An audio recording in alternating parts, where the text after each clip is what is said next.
श्री राम समर्थ। अगस्त 16।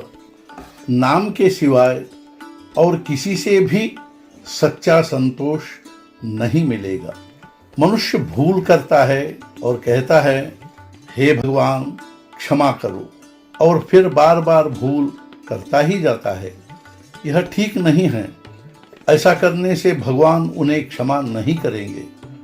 वास्तव में हे भगवान क्षमा करो कहना इतना सरल आदत सा हो बैठा है कि उसका अर्थ ही हमारे ध्यान में नहीं आता।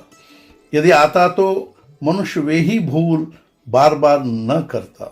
हम अपनी बुद्धि के बल पर परमेश्वर को धोखा नहीं दे पाएंगे।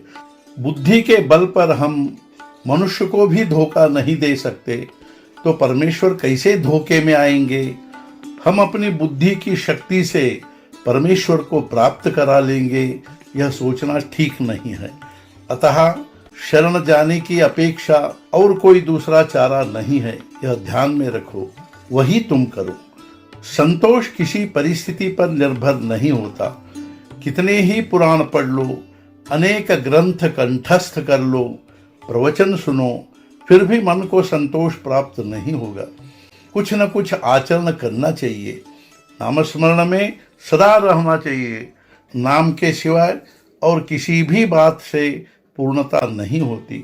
नाम के बिना सच्चा संतोष प्राप्त नहीं होगा। अतः तुम भगवान को अनन्य भाव से शरण जाओ और प्रेम से, रुचि से नित्य नाम स्मरण करो। एक गरीब वारकरी हर साल पंढरपुर की यात्रा पर जाने वाला विट्ठल भक्त पंढरपुर जा रहा था। वह बड़े कष्ट से पैदल चल रहा था। रास्ते में रेल का फाटक था, वह बंद था, इसलिए वह रुक गया। इतने ही में वहां एक मोटर आकर रुक गई। उसमें एक बड़ा धनी आदमी बैठा था। वह भी पंढरपुर जा रहा था। वारकरी सोचने लगा, भगवान मैं तुम्हारी इतनी असीम भक्ति करता हूँ, किंतु मेरी यह दुर्दशा, और यह धनी आदमी बेईमान होते हुए भी उसे आप सभी प्रकार का आराम ऐश्वर्य देकर पंढरपुर की यात्रा कराते हैं। क्या यही तुम्हारा न्याय है? इतने में मोटर का दरवाजा खोलकर दो नौकरों ने उस रईस आदमी के हाथ अपने कंधे पर लिए और उसे नीचे उतारा, क्योंकि वह लंगड़ा था।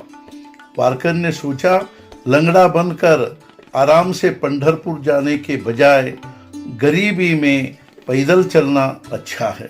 अपने पास जो नहीं होता वह दूसरे के पास है, और इसलिए वह सुखी हैं ऐसा हम मानते हैं, पर वस्तुतः वैसा वह सुखी नहीं होता। उसका दुख हम नहीं जानते, और यदि वह अपने को सुखी समझता हो तो उसका यह मानना शराबी की तरह माने, क्योंकि शराबी का नशा होता है तब तक वह मस्ती में होता है। नशा उतरने के बाद उसे असली स्थिति समझते हैं। जो स्थिति है उसी परिस्थिति में संतोष मानना ही विषयों की पकड़ ढीली करने का उपाय है। परमात्मा की इच्छा से हमारी परिस्थिति निर्माण हुई है ऐसा हम समझे। यदि हम ऐसा करें तो सुख दुख की तीव्रता कम होगी। आज का मुख्य विचार, जिसका संतोष भगवान पर निर्भर है उसका संतोष हर परिस्थिति में बना रहेगा। सद्गुरुनाथ महाराज की जय। जय जय रघुवीर समर्थ।